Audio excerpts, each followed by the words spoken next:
you think like load shedding was challenges, they've got major challenges coming their way. And I just want to be able to give them every sort of advantage and anything I can do to help. Yeah. That there can be major things happening. Major things will happen. Like just think about what your life was 5 years ago, how much has changed. Yeah. And you know that give me 5 problems that you have. I'll give it to 5 students. I'll give you the solutions. If it's crap, throw it in the basket. I always tell my students, no matter how good your CV is, it never trumps knowing the person that's sitting across the table from you. 100%. Right? So No problem worth solving is something that you're not going to fail at. Yeah. And I feel people are so afraid of failure, which is terrible. It kind of has this problem. So people who are going to be stuck with this huge increase, people who weren't thinking of perhaps stealing electricity before, this is going to be on their mind now. Because my neighbors are doing it, and I'm busy paying, and now I'm paying 34% more, while they're paying nothing.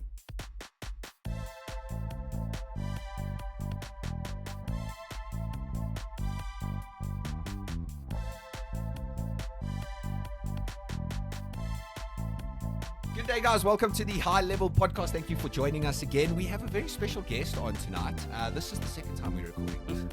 I had to throw it out there because someone needs to pay for this. But first, before I introduce our guest, let me introduce my beautiful co-host, my master's in mechanical engineering, Mr. Damon Hunselaar. How are you today, Pants? I'm doing quite well. Lekker. Except for the fact that we had to start again. But Okay. other than that, I'm doing it. Doing all right. All right, guys. We are on with a special guest, as I said. I'll introduce him now. We've been having quite a good chat. He's quite a top guy. I don't know what your first impressions are. It's the white coat. It's the the white For blazer. everyone, we've come in like very underdressed. There's a Batman shirt. And then Let's just be clear. These guys are ambushing me at a conference that I'm at. So I'm here on work. We've pulled him into a room and we will have our way with him. All right, guys. On with us tonight is Dr. Mohamed Fayaz Khan, which we will refer to as Mo for going on here. He is a senior professional engineer and fellow at the SAIEE, which is the South African Institute for Electrical and Electronic Engineers. And he has over 20 years of experience in engineering, research, and technical governance within the power distribution utility sector. So, guys, he's an electrical guy. He is greater than us, and we will try keep up with him. Currently, he's a senior lecturer and researcher at the University of Kwa-Zulu Natal. Dr. Khan has significantly contributed to the development of technology standards through active participation in Eskom's SCOT structures, the IEEE, the SAIEE, I feel like I need to say it in French. It's French, everyone, so he's doing a good job there. And the NRS working groups. He is a subject matter expert in medium voltage and low voltage technologies, substation engineering, and overhead lines. Dr. Khan combines academic knowledge with engineering expertise to address the challenges facing the electricity supply industry. Thank you for joining us, Mo. Really, really such an honor. Guys, thank you for having me. I'm really excited to be here. Thank you. And now you have a second run at a first impression. Exactly. Now I know exactly what not to say again. I think, Mo, talk us through your beginning journey. Eskom, you started at Eskom. It was your first thing. Am I right? Yeah. So I kind of, after my undergrad degree, I went straight on to do my master's.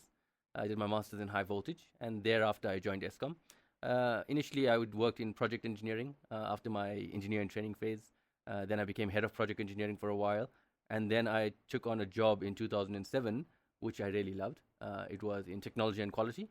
So it was a job that kind of changed every year. Every year you'd kind of implement some new technology. You'd try new pilot projects. Is that within Eskom? Within Eskom, okay. Yeah. And kind of whenever they kind of had a problem, I know it's always joke with our engineering manager that he hadn't given me a problem yet that we hadn't been able to crack, us as a team. Yeah. So it was a nice standing kind of joke that I had with him. So I stayed there for a long time until 2022, and that's when I left to join academia. Academia. So what was the motivator? Going from obviously corporate professional, obviously doing very well. Yeah. What was the jump? Look, I didn't feel like I needed a change, but in that time I managed to do my PhD part-time. Okay. And I did my PhD in superconductivity, which I really kind of enjoyed, and maybe perhaps we'll just touch on that later. But I read this very interesting book, and there's two books that kind of really influenced the decision. The first one was An Uninhabitable Earth. And An Uninhabitable Earth talks of the impact of climate change, very science-based, but very readable to the general public. And that book really depressed me. I read it during COVID, which perhaps I shouldn't have done. And I thought, oh my God. I thought, oh my God, what have I doomed my children to? This world's not going to be hospitable in the next 50 years. Thankfully, another book kind of came to the rescue. Bill Gates had a book called How to Solve the Climate Crisis, which is very simple stuff, but it kind of gave me a bit of hope. I'm like, okay, we can do this. So I had this feeling that, I wanted to make a difference. And the second book was Design Your Life by these two computer scientists from Stanford and Berkeley. So I did all of the research, and everything turned out to say that, well, you like change, you like research, you like implementing new things. So I thought, well, there's no Bell laboratories in South Africa, so the only way I'm going to do research and get paid for it is at a university. So hence I applied to the two in Durban, and thankfully they both had offered me positions. I went to the University of Kwa-Zulu Natal, and I don't have any regrets. It's just, if you ask me why make the change, it's doing something that I really, really enjoy, I really, really love, but it's also in a way that's kind of empowering the youth, because they're gonna. If you think load shedding was challenges, they've got major challenges coming their way, and I just want to be able to give them every sort of advantage and anything I can do to help. Yeah, that's it. I think if we can double click on an uninhabitable Earth, right? Obviously made an impression on you. I don't know if the book ends on a good note or a bad note. I've obviously never read it. Yeah. Does it end good, bad? Do they give us hope? It doesn't talk about the hope. The hope depends on us. Okay. The hope depends on what we do. Kind of like open-ended, basically. Yeah, it basically, what I like about it is it just states the facts. We kind of all know the facts. This very famous movie on Netflix, Don't Look Up. Yeah. The guys who wrote that movie kind of read this book, and he went home and he had this existential crisis to say, oh my God, So for those of you all who watch the movie, spoilers, it's not about an asteroid. The asteroid is just a metaphor for climate change that everybody knows is coming, but nobody's doing anything about it. Yeah. So obviously that was a book that had an impression on you. Yeah. And at a specific point in time in your life when you were obviously making a big choice. Yeah. And now you've gone this route, renewables. You're keen to maybe not yourself, but raise people below you who can start tackling this problem at an academic level. To my question, in South Africa, what's your outlook on? I think we hear a lot about a skills shortage and people constantly, and I know a lot of friends of mine study university, really smart people, leave to go somewhere else. In the renewable space, if we got engineers interested in renewables, and I think a lot of our friends keen on renewables, is there space in South? Sorry, man, you can jump in here. Is there space for an engineer in South Africa to grow in the renewable space, or would it be a purely academic type of thing that you'd have to pursue? I would say, from my side, I'm definitely interested in going the renewables route and furthering my career in that direction. But again, the biggest spaces for me are again research, doing things like that. There's not a lot of companies that I know of that are really tackling the problem. Or not to say that they're not trying, but that you don't hear about it that much. Or at least maybe I just live under a rock. Look, it's not a matter of living under a rock. So to perhaps answer your question first, it's more. I think there is space for sure. I know of a lot of people, a lot of students of mine. By around April, May, when companies start calling me and asking me, do I have a student for them? Perhaps I have to start telling them no, because they're all employed. Really? Many of them are in the renewable space. Some of them, ironically, in Durban, which maybe it's not good publicity for Durban, but. Durban doesn't have a lot of renewables. It's only because of its location, right? Yeah, to the ports. The solar irradiance is not as high as it is in the Highveld. So if you're going to think about building a solar farm and you're thinking of doing it there, you're going to have to build it twice as big to get just as much power. Yeah. Obviously not actual facts, right? But it has to be bigger. So to answer your question, I think there is space. I'm at this conference now, which is the IEEE Power Africa conference, and I'm meeting with people from throughout the continent.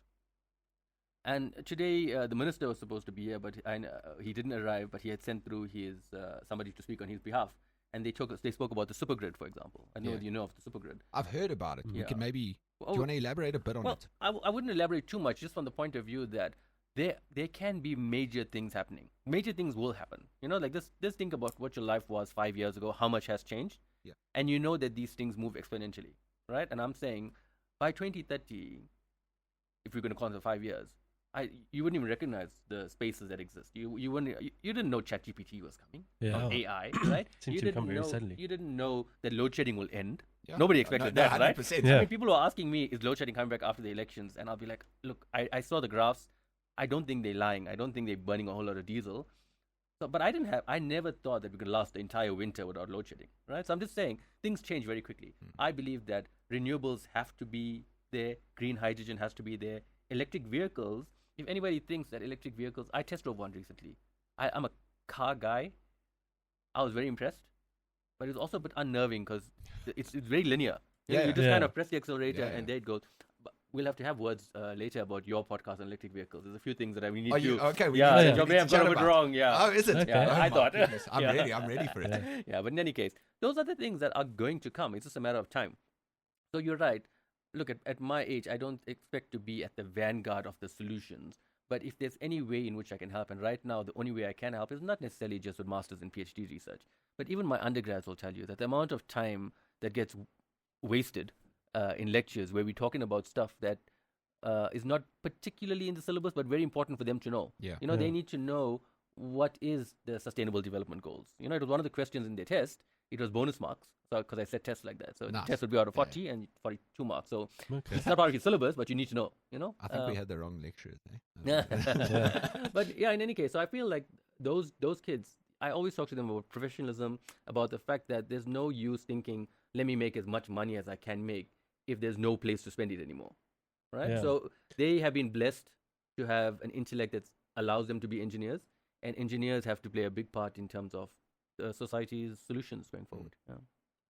I think it's so interesting because a lot of what we discussed before this as well, and in your notes and things, is that tie between going from academia to what's actually going in the real world.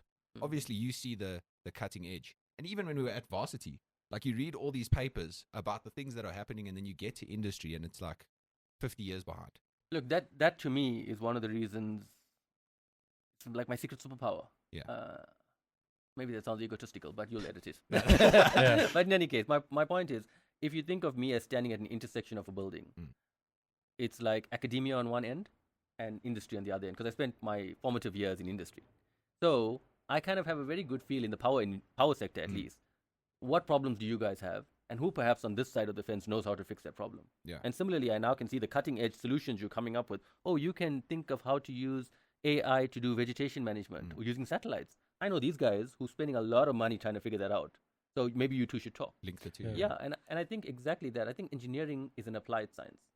And engineering academics need to kind of be more in the forefront with industry, and they'd be only too happy. They just need to be invited to the party. And all I sometimes do is just link people. Hey, look, I know you're an expert in this. I know you want a solution in that. Just talk. And a lot of the time, there's no need for money, because I'm doing the research anyway. I have the problem. Similarly, when you have problems, you guys know you're engineers. You have final year projects. Why would you want me to make up some final year project that has no bearing on society? Exactly. Give me an industry problem. So in ESCOM, give me 5 problems that you have. I'll give it to 5 students. I'll give you the solutions. If it's crap, throw it in the basket. If not, maybe exploit it a bit further. But you don't necessarily have all the resources. And these are honors students, right? So they, at the end of their career, they're being supervised by an academic. You're going to get good solutions, I think. Yeah, I also think especially with young engineers, is they have the drive they want to innovate, and they want to build something new and solve these complex problems. I mean, when you get into first year and you actually you know absolutely nothing about anything, like I think like we even had a guy in our first year speak about like a Dyson sphere and everything, but like I mean that's the attitude that the young guys have. And then when you get into industry, it's more like, okay, these are the problems and we already know how to solve them, but like you need to be able to bridge the gap of solving the new problems. And I think that's why I'm also a big believer in like education, and I think for society to get better, like if you focus on education and put an emphasis on research, you'll just have a populace that wants to solve problems. That's just how I view it. Look, I need to give a shout out perhaps to, we created this student chapter this year. So the South African Institute of Electrical Engineers and Electronic Engineers, we started out the student chapter. And what I found, is that a lot of students were just looking for an opportunity to contribute to society. You know, they know all the kind of maths and physics. Most of them already, they have an aptitude for it. But putting them out there in a social structure, suddenly we out at schools teaching kids how to write code, how to do microcontrollers, like I think they're building a park distance sensor. And like to see their face light up just by an LED light coming on in your initial coding. Amazing. Oh, it's amazing. Yeah. I mean, these guys are like 16 years old, and you can almost see the spark being lit to say, I want to be in STEM. Yeah. I want to be an engineer, or I want to code for the rest of my, whatever the case may be. There's something about designing something and then seeing it work That, as an engineer, it's just so satisfying. Well, that's the reason specifically why with high school kids, when you do the outreach projects, I like taking the microcontroller kits there, because you can teach someone how to code, but it's not going to be as satisfying as when you write the code and you press a button and you see the light come on, or the motor, or the sensor suddenly start working. That kind of tactile feedback, that's the hook. Incredible. So I think, it makes a lot of sense. I think for us, just speaking from my experience, I think the disconnect comes, you go from university into industry. Obviously very fund driven, like you got to pay the bills type of thing. I think I definitely, I don't know about you, I lost touch with, it's nice when you're at university because there's societies you can join and there's things like that. Like if you get into it, like we are very small, where we work now, it's a very small engineering firm. We don't come into contact with other engineers. And I feel like you lose connection to people who are like you. Yeah. And I mean, the only real reason we've started talking to a lot more engineers now is from the podcast. Yeah. So like, do you have any, and you can say no, maybe you've never thought about this, any recommendations for guys going into industry? Let's say you get a consulting job or whatever. Anywhere you can look to join societies, or just keep in touch with your friends, or how do you I have an answer here. From the point of view that the thing that worked for me, I feel like I'm saying SAIEE too much, but you will use obviously the mechanical engineering, right? Yeah, or the civil engineering. SAIEE. So every engineering group has an organization. Yeah. Even if you don't want to join the South African one, I mean, in my case, I'm a member of the IEEE as well. I'm a member of SAIEE as well, which is based in Europe, right? And well, throughout the world, but centered in Paris. So by being part of those organizations, it allows me, outside of my job, so I'm volunteering in these roles, right? Yeah. It allows me to interact with like-minded people. Oh, wait a moment. You guys at SAIEE are creating this work group to find out how climate change is affecting the power system. That's great. I want to do that. Yeah. So let's get together, and we all get together in a room. We talk about it. We write a document, and we publish this document. So that's kind of what would keep, if I wasn't an academic, and I wasn't an academic for many years, it's what kept it alive. Being involved, going to these webinars, like you just kind of, it's a Thursday night. The guy's going to talk for 40 minutes. After that, we're going to have some finger snacks. We're going to talk to other people. They're going to tell me, hey, I'm doing this cool project. And, you kind of walk out of there thinking, oh, this is the job I wanted to do. Yeah. And then you make a lot of contacts as well, obviously. Because when you go for those meetings, I always tell my students that no matter how good your CV is, it never trumps knowing the person that's sitting across the table from you. 100%. Right? So I always say, you're gonna come for all these talks that we have on campus, and you're going to meet people who work in industry, and one day you're going to go for a job interview, and you're going to see that guy, and he's going to see you, and he's going to say, he's going to remember you were a lacquer oak, and then you ate all the cheese puffs. You got your PR, your PR Eng, so professional engineering certification in 2007. 2007, yeah. Talk me through the story. I want to hear this. Yeah, so it's a funny story because it starts with me getting German measles. Oh, of course. Yeah. As all stories go. So look, a lot of engineers will tell you that they procrastinate way too long before they get their PR. They should have got it like in year 4, and they waited, and then they ended up getting it in year 7. So the reason why the German measles helped was I had no symptoms. So I had no fever. I had, no rash, no nothing. But I had to isolate. Oh, you were. Because like you would, I think it particularly affects women who are pregnant or maybe pregnant. So I isolated, right? I think we just had my daughter. So I was stuck in a room, and Netflix wasn't around. So effectively, I just took out all my PR experience reports, and I finished all of them. Wow, this seems to be like the story of my life, because that's how I did my thesis as well, my PhD, right? Yeah. All you need to do is lock me up in a room and get it done. Get some good results. Okay, can we lock this door? Yeah, so anyway, I submitted for my PR, and I got it. Okay. In terms of, I think we said this in the first recording, but you said the statement, not all engineers are meant to be managers, and not all managers are meant to be engineers, right? Particularly one part of PR is showing that you grow as a manager, right? Well, for us, I don't know if it is for electrical guys as well. Do you think that's misplaced? Do you think it should be that way? I don't think it's misplaced, because management doesn't necessarily mean looking after a whole lot of people. Okay, that's interesting. What do you mean? No, I mean project management. Project management. Yeah, so project management, obviously, with us, and I'm sure with you all as well, you have to be able to manage a budget as well, which is important as an engineer. Because remember, when you have a professional engineering qualification, they are not going to be able to determine, well, this guy can do this and he can't do that.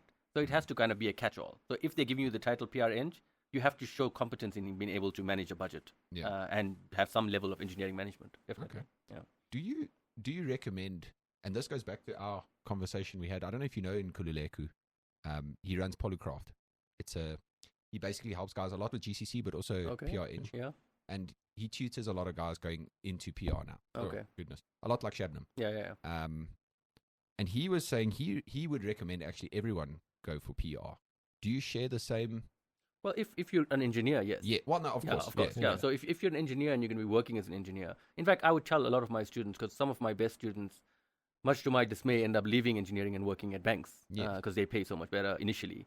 And I'll always tell them, look, you want to start off as an engineer. You want to get your PR eng, because if at a later stage you are thinking of moving across to another part of the world or whatever, those are the kind of things that hold you in good stead, because that certification is almost transferable anyway. There's a few paperwork to fill in, but I mean, because of the Washington Accord and stuff, you're okay.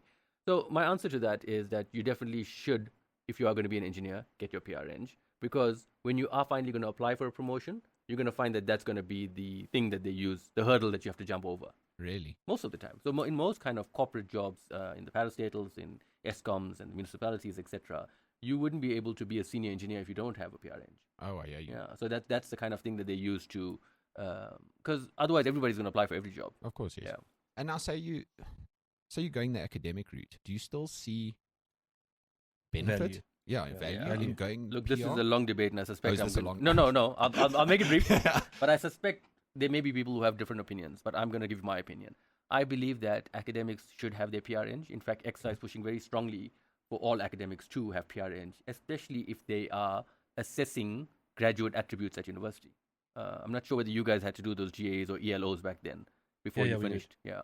We have to do that? Was I absent for that? No, you were there. Oh, okay, I was there. So if you pass a certain module, they would have certain criteria. Just to say that you're living with a degree that has... like the outcome-based. Exactly. Outcome-based modules. Not all of them did that, but like definitely for the final year projects, they were definitely the outcomes you had to meet. Okay, fair enough. So for example, for us, we have 4 of them.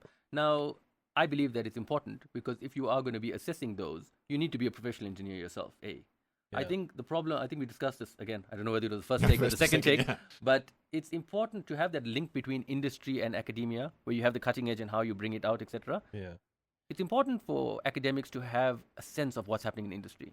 I'm not saying they shouldn't work in industry from the onset, and obviously you need some academics who are purely academic and like Nobel laureates are gonna discover something brand new. So you need a mixed bag, right? Yeah. But in engineering, it's good to have people who are either in industry, have industry contacts, work a bit as a consultant, because how else are you going to explain to your students, this is the life you're going to live? Yeah. This is what's really happening out there, I'll give you an example. Like I was doing power systems this year, and I was going through the textbook that we use.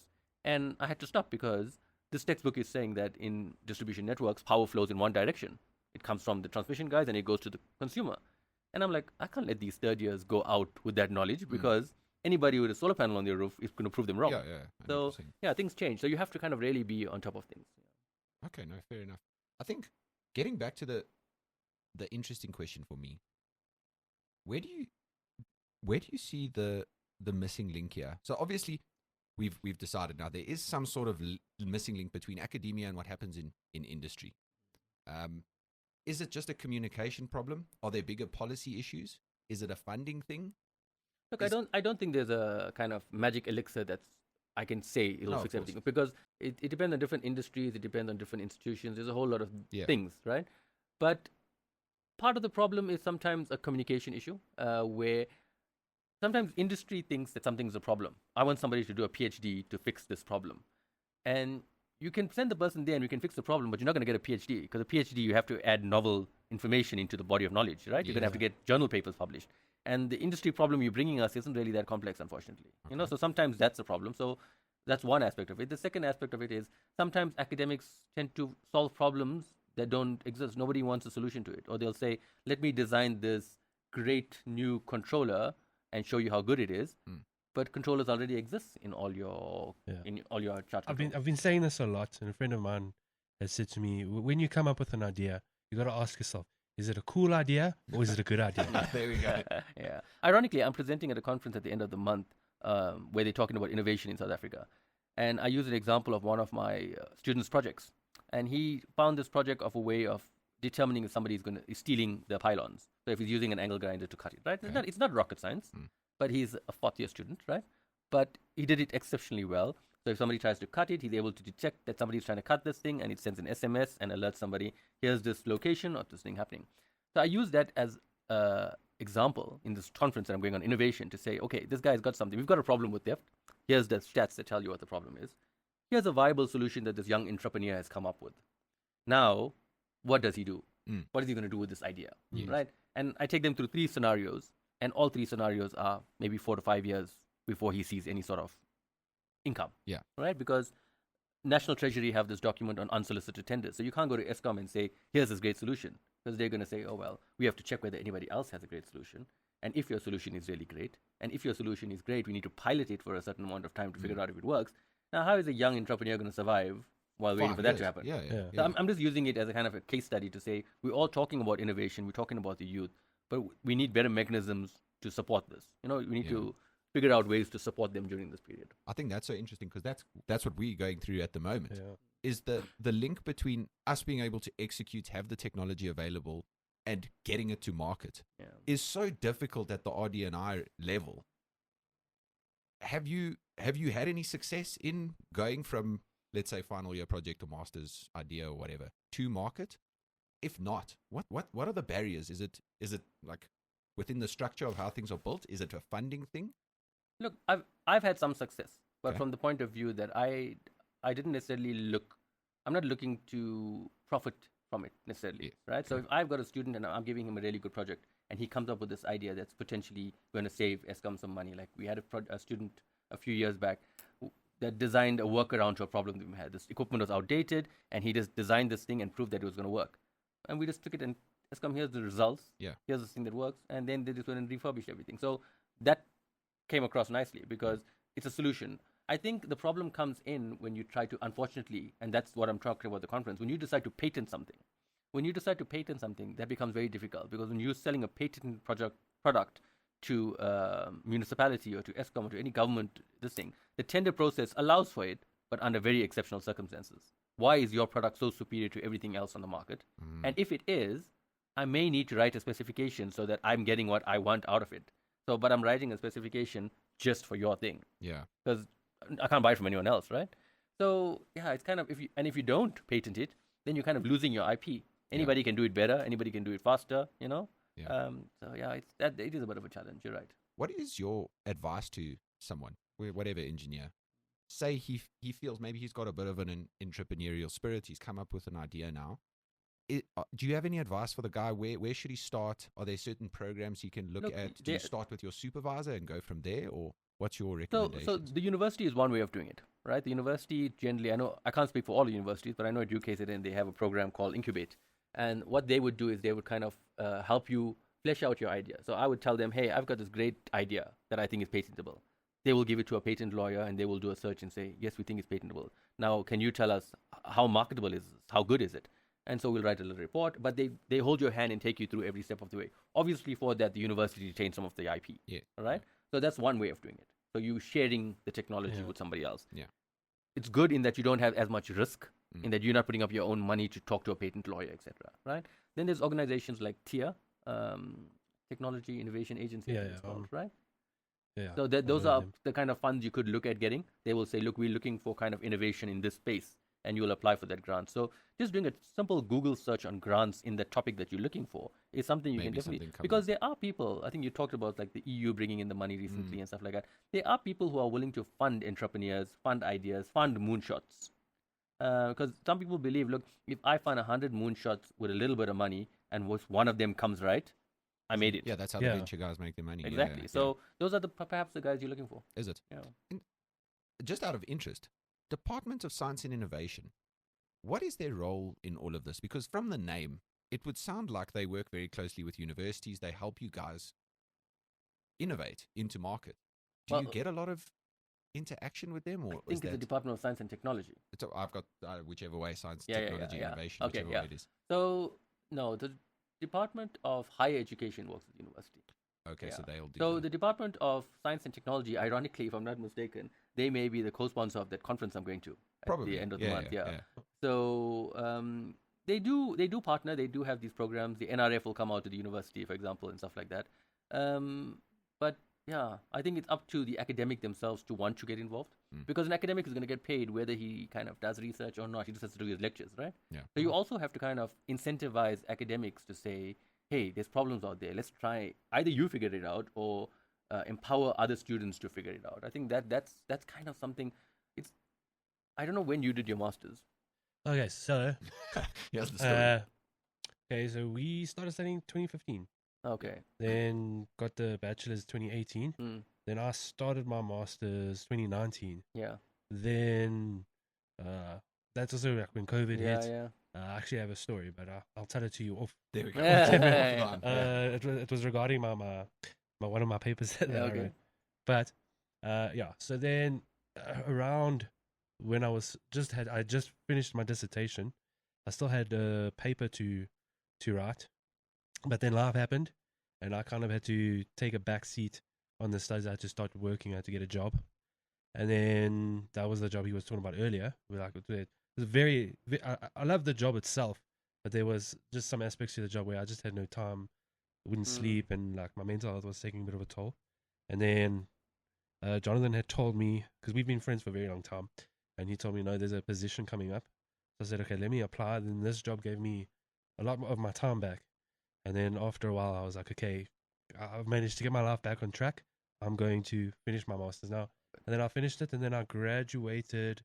When was it? May? July. Was it May? Yeah, so I submitted end of last year. Okay. And then I graduated July. Oh, so nice. I got cum laude. Graduated, yeah. So, yeah, really? Wow, well done, man. Congratulations. Yeah, so I was very, very happy with that. But yeah, so the reason I asked the question is that you'll find in a lot of universities you don't have a lot of people who are making the transition like myself and you did, do your undergrad, do your masters, right? Because there's a lot of need for engineers right now. Yeah. So people go for the money. And also when my supervisor, really, he, like, while I was doing my masters, he was always speaking to me as if the next step was to do my PhD. Right. And I was like, I'm not so sure if I'm going to do a PhD. I wanted to be in a field I'm established in or something, like ground myself in. Like I'd still love to do my PhD, but I think I'd like to work in industry, gain some experience and get my niche, and then I'll delve into doing my PhD. Yeah, look, without a doubt, I think perhaps I'm killing myself here in terms of potential students that may want to talk to me. But not everybody should do their PhD. Yeah, no, and not everybody needs to. I think a master's is a cool thing to do. A master's forces you to kind of think about things in a particular way, and it's a good thing. But as you said, you need to combine that with industry experience, and perhaps later come back if you want to. Or you may decide, look, I like industry so much that I want to do my MBA. I mean, that's fine. But whenever I say people need to stay in academia, in masters, what I was trying to say is that we don't have a lot of people doing that anymore. The number of postgraduate students, especially South African postgraduate students, is declining rapidly. And they're foreign as well. Like they, nothing against, but like the South African citizens that get their masters, their next step, if they want to study further, is to go overseas and get a PhD overseas. Yeah, that's obviously not good for academia in South Africa. Do you know the reason for that? Are people just going for the money or the prestige or the? Yeah. So is it discouraged? Is it a whole bunch of things? Yeah, it's a whole bunch of things. I think it depends on the person. So people have this. Look, personally, again, I don't know how many of your listeners I'll piss off, but I don't like this whole ranking system. I think the ranking system. I think the minute you start judging any sort of knowledge work by production metrics, you're looking for trouble. So they'll tell me that, look, you need to publish maybe 3 journal papers a year and you'll get 150 points or whatever, right? And that means you're good. Or if you get so many citations, you're great. It forced academics to suddenly start thinking in terms of quantity and not quality. So I'm not going to take a chance and find this theory that's going to really solve a problem, right? I'm going to do research that gets me postgrads and journal papers and funding. So nobody's kind of looking into like really 10 times value-changing problems anymore, because everybody's kind of chasing all of these metrics, which I don't particularly like. So because of it, a lot of times, like, people will look at me and say, well, I mean, look at where your university is ranked and look where this university is ranked. And you have to look at where those numbers come from. In America, I know you'll know about the scandal recently, but I mean, this one university kind of climbed from like 113 to 77 and eventually got into the top 10. And there was a maths lecturer from within that faculty who looked at these results and said, this is impossible. There's no way we should be here. How is this happening? And he himself went in and looked into it, and he realized that they were all fudged. And then the people who published the results said, hey, we never said we were going to check. We just asked you to submit. You joking? I mean, it's a newspaper that does it, right? You think there's any organization who's running this report? You think they're getting funding to determine who's the best university in the world, think of how much of paperwork you're going to get in, and then you're going to go and verify that you've got 4.5 supervisors per student or whatever the case may be. That's impossible. Yeah. So I just don't like this whole concept of ranking too much. I'm not alone. I think Harvard may have dropped out of it as well now to say that it's too much. Yeah. If we could blink now and tomorrow you head of education. Did I not say I didn't like management? Sorry. I thought I made that clear. If you're gonna rework the incentive system now for academics, how do you get that quality? Because obviously you've got to incentivize the guys for the quality, and it's an easy metric to say put out 3 articles a year. Agreed. But whether it's a good or a bad metric is the question. It's a case of I can appear really busy, and you can do. It doesn't have to be an academic question; it's a professional question. Yes. I can sit at my desk and do email the whole day. I'm not productive. Yeah. Or I can be productive at work. So I think it's something that you can try and do. But the minute life went knowledge based, it became very difficult to kind of put a number to it. I know I'm going to quote lots of books, so bear with me. But there's a guy called John Doerr who wrote a book called Measure What Matters. Yeah. Now, this is the incentive system that's used at Google, the Bill and Melinda Gates Foundation, Fitbit, all the kind of big companies. So in that book, he goes through all his case studies, and he says, you have to kind of if you are going to set metrics that make sense, right? An example he uses is, I think when Ford were trying to make a car that was under $1,000. That's what they told the engineers. Go out there and make a car that's under $1,000. And the engineers got there and they said, here's your car. And then this car just suddenly started blowing up, right? And they realized that to compromise, they had put the fuel tank too close to the back bumper. So every time anybody hit it from the back, you had this explosion happening, right? So similarly, in terms of like call centers, for example, if I measure a call center guy by saying, I want you to do 100 calls a day, that doesn't give me 100 clients, right? But if the metric changes slightly to say, I want you to get me 5 customers a day. Yeah. Now suddenly I'm a lot nicer on the phone. I'm trying to get the customer. I'm not trying to make a call. Yeah.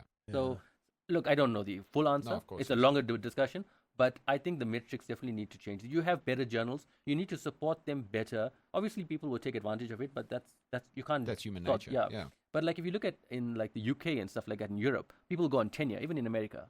So when you have tenure, you kind of guaranteed your job. There's no performance base. I'm going to be working here until I retire.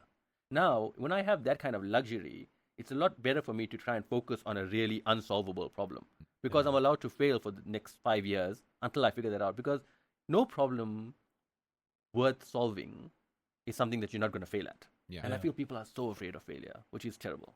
Yeah. I don't think everyone should have that position. I think some people, you put them in a position where they don't have to do anything now. Without a doubt. But obviously that's not how you get tenure.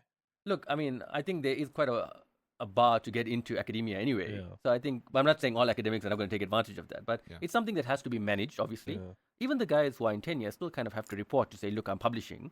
But it's just not this numbers game. Not to say that if I have 5 million citations that I'm suddenly better than you.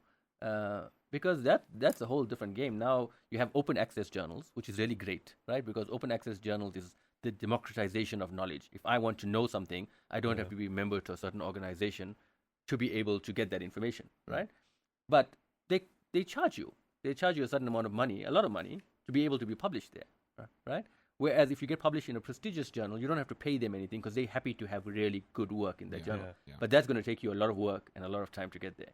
So I can pay if I've got a lot of money, or if I'm at a nice university that gives me a big grant, and I can appear to have 10 journal publications a year that I paid for, really. Right? There's merit in it, but it's easier than if I go to a reputable journal and say, hey, here's my paper. Quality. You review it, it's quality. Yeah. Fair. I think, if you guys are okay, can we pivot back to renewable? Sure. I'm going to ask you a big question and take this whichever way you want to go with it. Okay. Is South Africa ready to go majority renewable? So, bearing in mind, this is just my opinion and not the opinion of my employer. No, or my family. Yeah. But just kidding. Look, you have to look at that answer on multiple levels. On the technological level, there's lots of problems going majority renewable. And we don't have to do simulations or studies or any more research to figure this out. You just need to look at Australia as an example. So if you look at it's popularized in terms of a lot of their kind of papers. I guess it's popularized only to academics. Yeah. But you can pick up any of the papers that talk of the kind of issues Australia have on their grid. due to the fact that they are primarily, or the majority of their grid is now solar, right? But we're mechanical. Yeah. So Yeah. be patient with us. Yeah. We had a guess at this before we came on. Yeah. Because obviously it was in your note. Yeah. In terms of this is my best guess Yeah. at why unregistered solar, because you specifically looked at that graph that I put in here Oh yeah. of unregistered solar. So my best guess at this, if you have unregistered solar, which was like 20% on that graph of Yeah. solar installations, private solar installations in South Africa, my thing is Eskom can't see that capacity with any clarity, say, Okay. apart from maybe comparing it to previous data before solar. So they might downsize capacity in that specific area and not expect a huge capacity spike when it's a cloudy day for whatever one or 2 days of the year. Right. But when that day comes, you need all that capacity again that was getting generated by solar. That's my best guess with your objection against unregistered. Apart from obviously, bad. like people can die. It's Look, bad you'd too. pass. Yeah, You I wouldn't be- pass. yeah, like maybe 55%. So you're good. Yeah. And then I get a mechanical like pass there, like Yeah, the extra bonus 10, mark. 50. Your The mechanical bonus mark. side. Yeah, the Bonus bonus mark. mark. You get the bonus mark. All right. Look, yeah. So in terms of that specifically, the issue that I had mainly there is in terms of South Africa or Eskom or the municipalities. When you have unregistered solar users, the biggest issue is that it's a safety issue. Okay. Right. So if I am working on a particular area and I've switched off the fuse and I know I'm safe, right? I'm busy working, cutting things up, and suddenly your generator comes on. Now, if you unregistered, in all likelihood, you may not have what they call a double grip safety lock to make sure that if Eskom is off, you're off. So unregistered users would sometimes cut corners. They would sometimes have installations that are not fully checked, that are not signed off. Oh, I'm sure. Right? 100%. So, for example, everybody goes and puts solar in their roof, right? How many people have checked that their roof can handle that extra weight? Oh no, man, no one. Exactly. I'm sure. Right? Yeah. But I assure you, when that solar panel catches on fire or if it falls through their roof, the insurance is going to ask them that question. Yeah. Was Right. your roof designed to hold? So the issue that I have with unregistered is generally unregistered means that you may not have done all the checks that you should have done. So from a safety point of view, it's one. From a technological point of view, when the sun is shining in the middle of the day and everybody's at work, there's a lot of excess capacity coming through. Now, if you don't know how much of that excess capacity is, it could really overload your transformers because the current is flowing the other way into the network. So you need to know. So currently, everybody thinks, according to this document called NRS 097, which covers small-scale embedded generation, rooftop solar falls under that. You would kind of have to understand that they're not really tracking it. So they're saying, look, let's have a look at this installation. Yeah, we can accommodate 25%, and stuff like that. But they're taking a kind of estimate, right? 25% we can accommodate. Now, if you got another 25% that they don't know about, that puts all of their kind of studies. Offset, That's the reason why I was. From what I'm understanding, what you're saying, it's kind of the opposite of what we were thinking. Where that is a risk, but it's actually more like it's the feedback. It's the feedback that can cause damage to infrastructure and things like that. Exactly. Yeah. Remember, all of this is rated for. All of the power is rated to a certain current, right? Yeah. The big cables kind of coming back, the concentrated cables, if I could call it that, right? Yeah. Where it all aggregates. Now, if everybody is kind of pushing more amps into this cable and it's designed to handle a certain amount, in the middle of the day, as I said, when your battery is charged, nobody's using power in your house, and everybody's house is doing the same thing, you're going to start having problems. And remember also that the grid was never originally designed for power to be flowing in both directions. So we're installing all of this in a grid that was designed for it to only be flowing in one direction. My goodness. So now, how do you... This is a complex thing, right? Because now you're not going to stop people from putting solar. It's already... And there's also... South Africans are keen. Yeah, and there's a lot of incentive to... There's a lot of incentive. Solar's come down so much.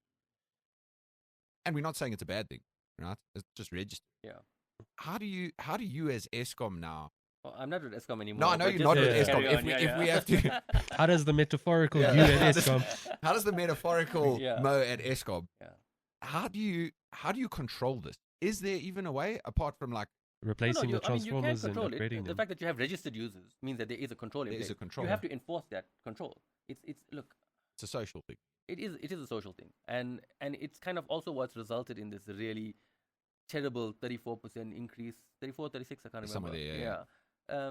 Because it kind of has this problem. So people who are going to be stuck with this huge increase, people who weren't thinking of perhaps stealing electricity before, this is going to be on their mind now. Because my neighbors are doing it, and I'm busy paying, and now I'm paying 34% more. while they paying nothing, right? So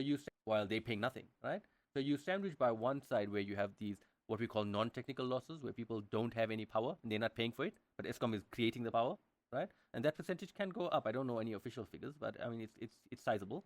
And then at the top you've got what we're talking about, the solar guys, right? So now that initially solar was only for the really rich, then it was for the rich, and now because the prices come down, everybody has it. I don't even know when we have an outage because everybody still has lights on around the neighborhood, right? Yeah. So that means the only person left to pay for the entire maintenance and upkeep of the whole electrical grid, because when my solar and my metaphorical solar goes off, I still need to be connected to the grid somehow. So the entire grid is connected. The only people who are going to pay for it is the middle. And that's really unfortunate, right? Yeah. However, from a tariff point of view, if the reason why the guys go unregistered, in my opinion, is that when you do register, you have to pay a certain fee. Different municipalities have different amounts. Some up here in the north charge a very small amount, but they give you back less that when you pump power back into the grid.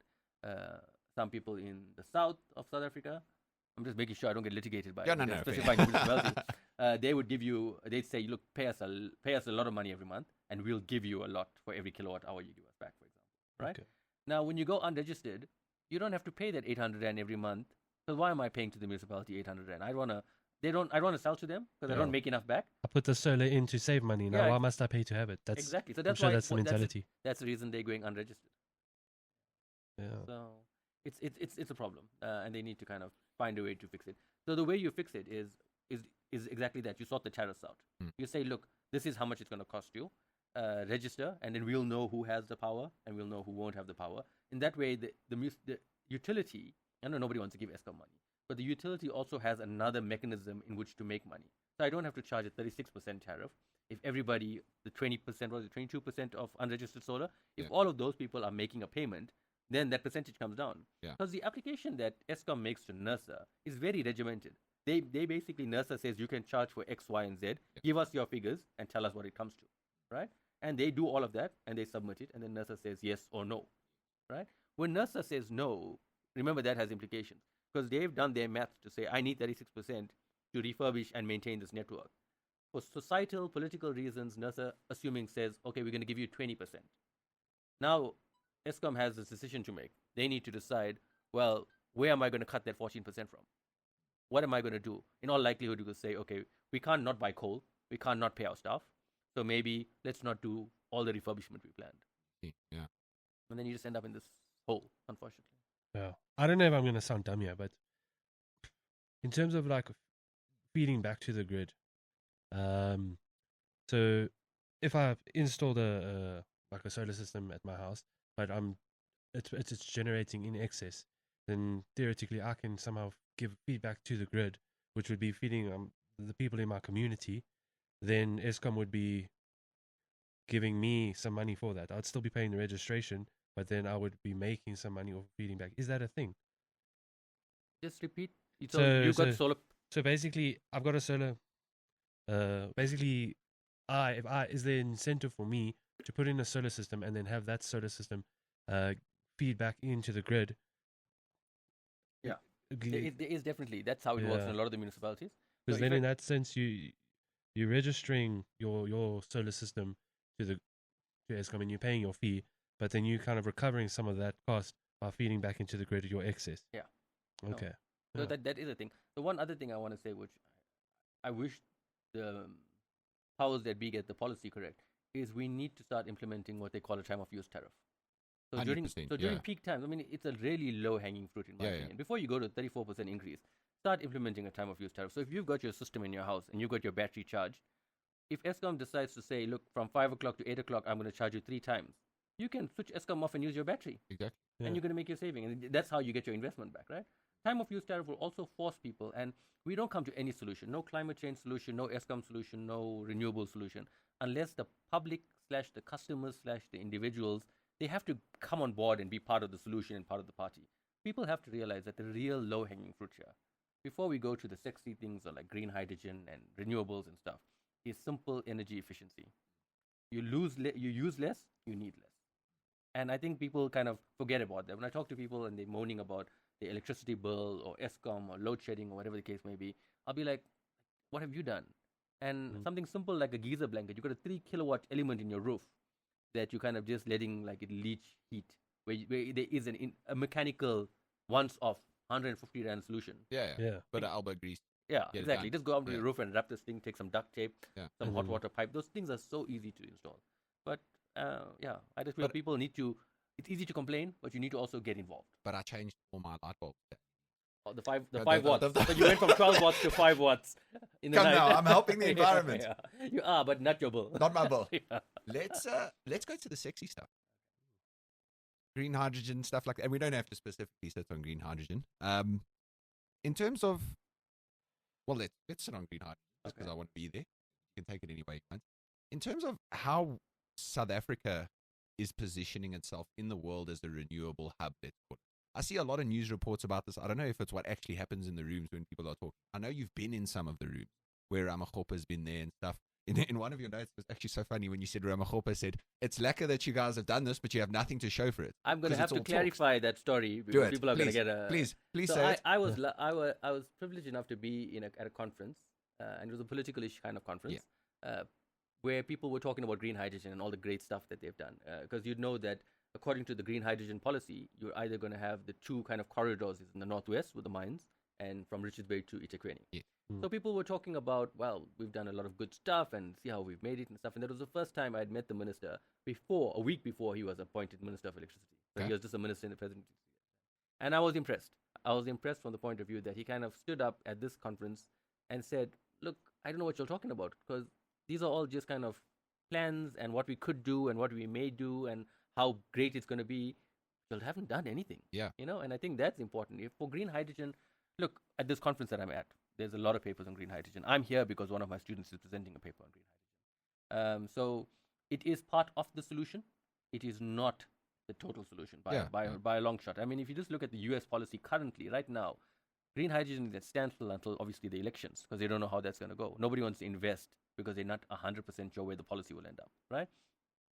And South Africa is kind of in a similar spot because we've got other issues that are very associated with green hydrogen from a value chain point of view. So if you look at green hydrogen, we're talking about renewable energy, right? We need lots of renewable energy to sort out our more than 80% coal dependency, right? So we need to go more renewable. So if we take all our renewable resources and start making green hydrogen, we're not sorting the electricity problem out anymore. Exactly, right? Yeah. Somebody's going to argue, okay, but you can take the green hydrogen and make electricity. And that's just stupid. That's terrible. No. Okay, but our listeners, never. never. I take that back. Edit it out. There we go. There's no way. But the other thing you can do is that you can take the green hydrogen, which is what the US is saying as well, where they're saying, don't fund any project that's fine with electricity. Fund only the projects where green hydrogen is going to take away a lot of electricity usage. So they're talking about long-term distance shipping, aeroplanes, for example, industry. But don't if something is kind of efficient in an electricity space, don't do all of those conversions. Because I was at a presentation today from a guy from the CSIR, and he showed, at best case, how much of energy is kind of lost. So from the time you get the wind power coming in to supply your green hydrogen makeup, and you go through electrolysis, and you go through storage, and you go through this and that, and his figure was at 30%. So that's a 70% reduction from your wind power to the time that you've got the green hydrogen. So my point is, I'm not saying green hydrogen is not a solution. It definitely is. We just have problems. So that was the one aspect, renewable energy. Then we've got water shortages. I don't know about you guys here. Cape Town had it bad recently. eThekwini is now saying, and for your listeners who don't know, eThekwini is Durban. I had to teach the guys that. But they've got water shortages. They're going to start having water shedding. Fundamental part of making green hydrogen is water. You can use salt water, obviously. So that's why the student of mine who's presenting his paper, in his electrical design, he considered a desalination plant. So if you're going to use salt water, we're going to take it from the ocean. I don't know whether anybody's thought about the environmental impact of kind of suddenly pulling a whole lot of water out of the ocean and making hydrogen. All I'm saying is that sometimes we need to start doing it, definitely. And I feel like the boat is sailing away quickly while we're also talking about it. So I think the market needs to start growing. We need to have actual pilot projects. We need to start moving outside of the simulations and start actually doing it and building it. And I think that's important. And I'll send you guys a copy of this paper, but it's kind of what we looked at. We said, look, if we are going to do this in eThekwini, which perhaps isn't the best place to do it from a solar perspective, but we looked at wind as well. We looked at 3 different algorithms and said, from an optimization point of view, what's the best mix? how much of wind and how much of solar if I want this plant to last from 8 o'clock to 4 o'clock in the afternoon. Yeah. That's insane. Mm. I think, you know what gets, and we can talk about it candidly, green hydrogen's sexy. Yeah. That's the thing. Like you say, it's sexy. So people just say green hydrogen, even though we in this room will know it's not the most efficient thing. Let me. I just want to say something. Yeah. When you put up that stuff on, you put up a podcast recently, and you spoke about the EU sending their whole money for green hydrogen. Yeah. Do you know how many emails I've received asking me to attend seminars where they're going to talk about this money and how it's going to be spent? Not only in South Africa, Malaysia, India, all over the place. Sexy. I mean, That's it wasn't. They would actually send me an email inviting me and telling me that the team's meeting will not be conducted in English. And I'll be like, why would I come? And why would I be trying to sort out a green hydrogen problem in Bangladesh when we've got a problem here? Right? Yeah. So the problem with sometimes with some of those grants, and this may be the one that you were talking about, because people had approached us to kind of get involved, is they wanted it to be managed by a university and as a non-profit. So you wanted consultants perhaps to be involved and things like that. But look, this could be one example of it. But sometimes when people offer you lots of money, there's lots of little things that come with it. So a country will say, here's 300 million to sort out, let's say, solar panels, as an example. But the clause there that doesn't get in the paper is that the solar panels have to be bought from this country's manufacturer. Yeah. You know, so you don't see all of that stuff. Yeah. So, Like, well, he has money for a plant, but the consulting has to be done by us. Yeah, or you have to, or our people have to build it. Exactly. Yeah. Okay, I think big question. If you guys are happy, we could start wrapping. Yeah. You are now the head of engineering South Africa. Just for the listeners, this is hypothetical. This I'm is not very the head hypothetical. Of anything. We've clicked our fingers. We've done a rain dance, and you now can make policy whatever you want to keep engineers in South Africa. Right? I think we can all agree we're short on engineers. Maybe we don't know the reason. What do you do, biggest bang for your buck, to keep engineers in South Africa, keep them stimulated, help them to grow in South Africa? Because I feel like, and I know this is anecdotal, but I have a lot of friends graduate, leave straight, don't want to be in South Africa, don't explore anything. They just don't see a future in South Africa. I don't know if you get that from your students a lot or not really. Not a lot. Some of them. One came to me the other day because he had got a job offer at one of the banks and he was taking it. And I was like, do you want to do this? Why did you study engineering to go work in a bank? And he said he doesn't want to do engineering. He's decided that it's not for him. Yeah. And that's valid and that's going to happen. Look, I don't know what I would become head of to be able to make that call. Because it's a very big issue. It's not just engineers that are leaving. Yeah. I mean, it's doctors, etc.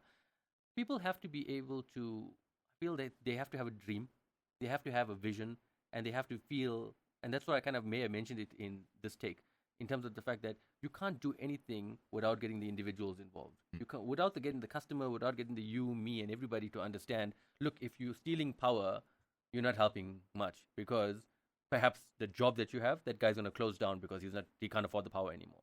So it doesn't really help. You may think you're helping short term.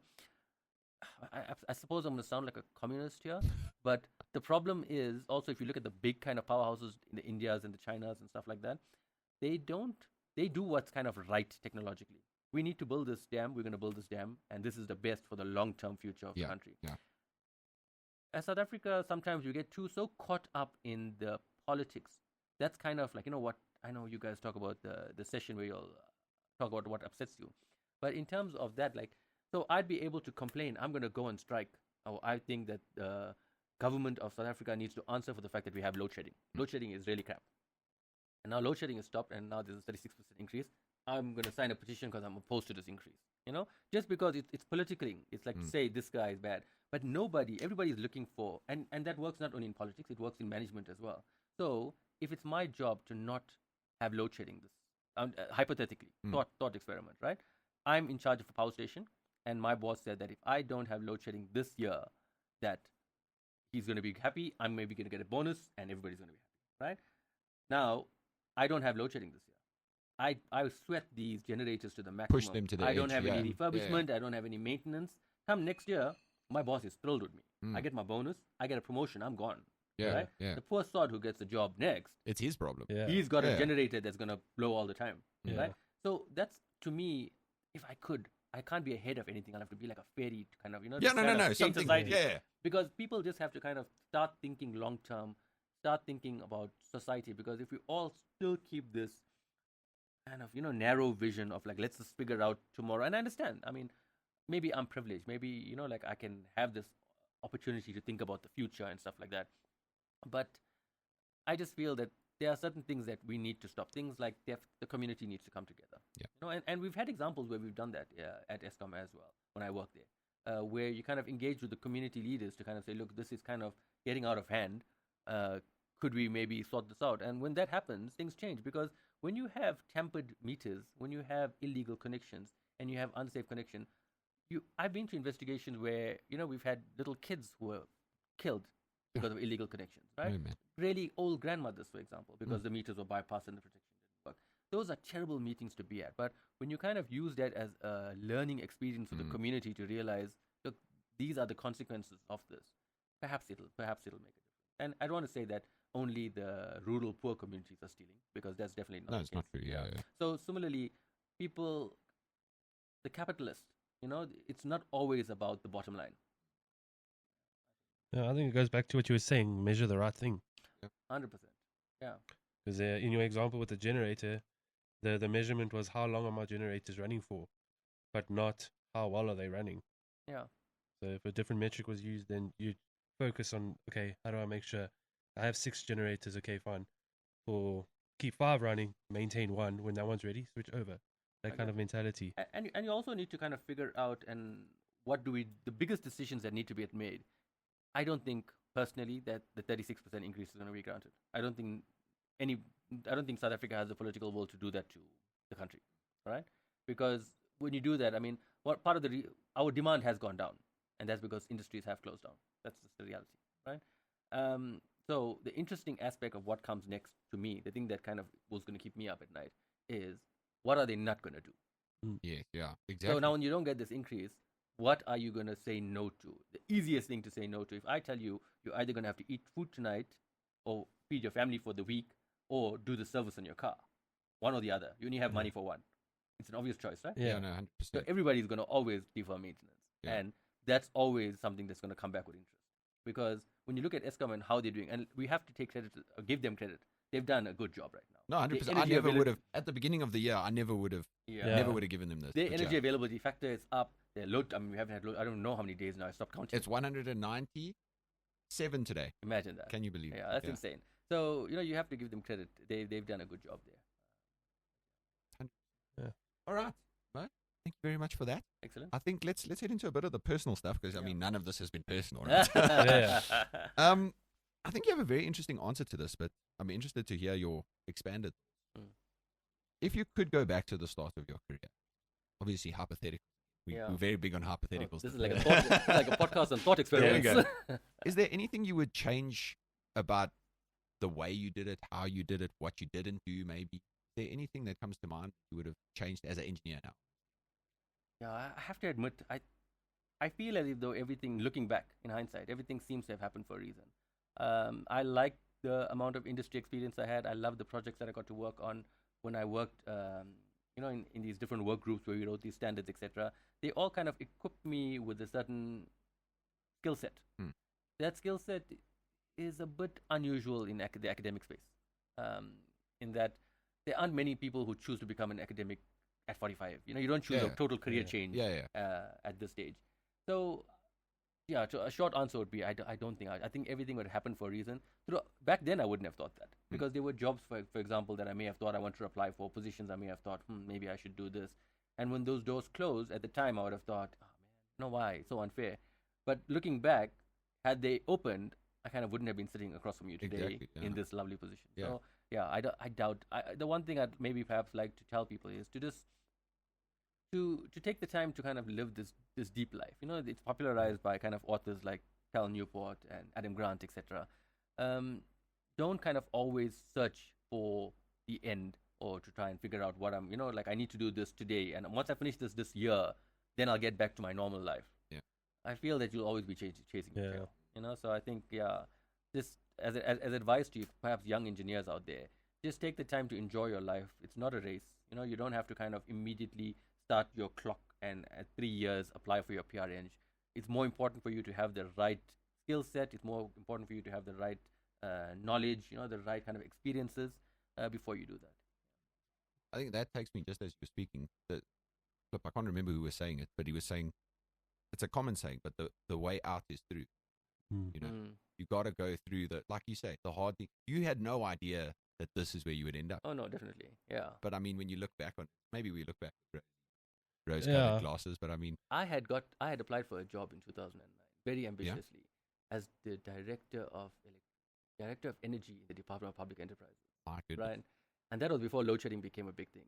And I didn't get it because I refused to come up and live in Pretoria. I said, no, can I? Guys, I was like ahead of the curve. I was saying, guys, can I commute? Like, let's try this distance working. Yeah. And they were like, no, you need to be where the minister is. It was a really cool experiment. I mean, interview. I really loved going for it. But when I didn't get it, I was slightly disappointed. And I thought, And then when like kind of the load shedding and stuff happened, I'm like, God, I'm so glad I didn't imagine my life now, like, so you have to go through it. And in the moment, it's life is ups and downs. Yeah. And in the moment, you sometimes feel that it's really difficult, but you kind of learn in those periods, I think. Yeah, no, it's all about perspective. No, yeah. Did people question your sanity when you decided to make your career change? Oh, a lot of them did. Some of them thought that it was a natural progression. I never saw myself as a teacher. Okay. But when I went but the way you speak, like you can see. Yeah, but sometimes it's hard when you're inside yourself. I suppose so. But I only realized it when I went through my farewell. That a lot of people, I kind of said this in the farewell, and a lot of people sent me comments and emails afterwards to say that this was like so obvious. Like, it makes sense. Yeah, it makes sense now. But yeah, look, the big change obviously was from a salary perspective. Now, that's the reason why people don't move the other way, right?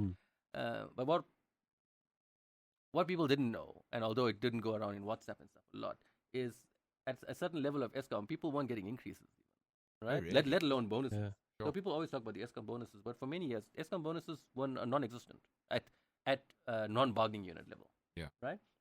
And no increases. So it's 0% increase for, like, let's say 3 years. That suddenly brings a gap between academia and industry a lot closer. Sure.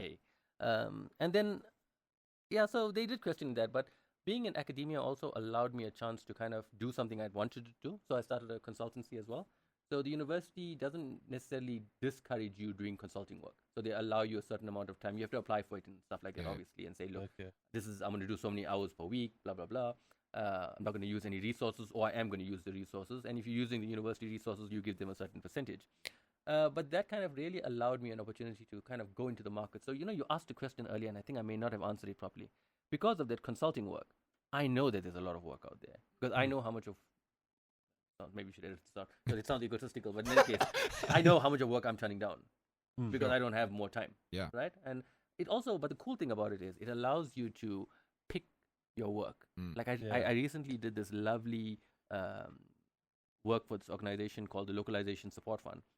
And they were looking at the impact of what will happen to South Africa if we import all our steel from China and India and Mittal closes down. And like kind of going into the whole like value chain there and figuring out what happens and where it happens, you feel like you're really adding value to the country, to people, like, because you're able to take things that engineers take the analytical skills we have for granted. Like when you kind of look at a problem, we see it in a particular way, and it just kind of like in the movies, everything just kind of falls in, and you see the anagram forming a word, so it's cool. So I think, I'm happy. Although it was a surprise to some, I'm happy that I didn't leave with any animosity. I left and I kept a lot of my colleagues and my friends, which helped because I didn't see it necessarily as leaving ESCOM. I just felt that I could help ESCOM / the country better in a position in academia rather than in ESCOM. I think that's probably the best way you could. All right, guys. Thank you. Thank you very much, Mo. We're going to head into the staples of the podcast. Into permission to bitch. Okay. Right. And I know you had one here. Yeah. Do you want to take us into this is a safe space.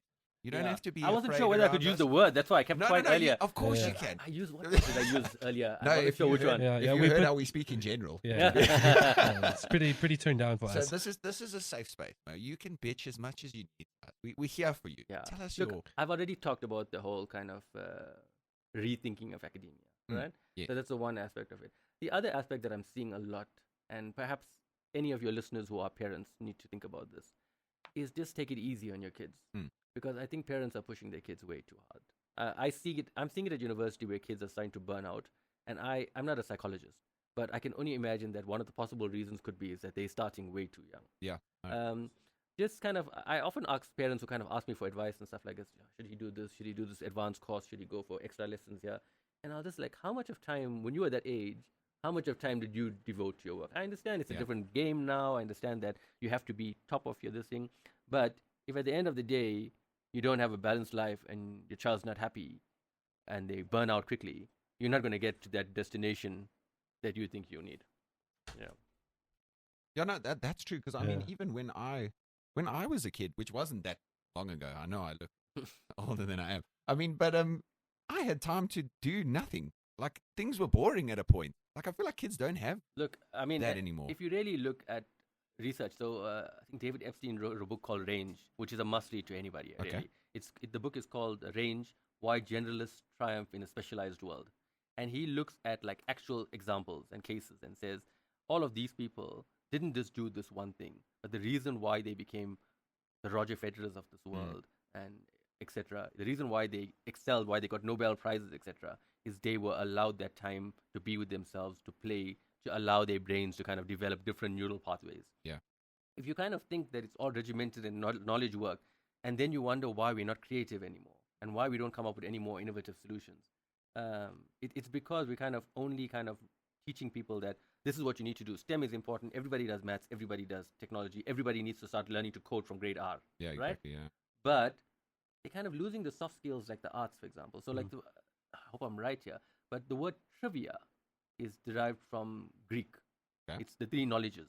And one of those was, for example, music, right? Ah. And because if you think of neural pathways and how they work, if you don't use it, you lose it. Yeah. 100%. Right? Yeah. And if you don't have the pathway, if I give you a solution and you only have one pathway, you're only going to come to one conclusion all the time. But if you have multiple pathways, then you can think of something else. In fact, I tell my students, whoever come to me with a problem for design, to say, come to me with 3 solutions. Because if you write one solution down and you go down the whole page, I'm already deep into the solution. I haven't even considered any alternatives. Yeah. So before we do anything else, we write 3 different alternatives and then we evaluate all 3 and then decide. Because the third one may be the best thing for you to do, but you would never even consider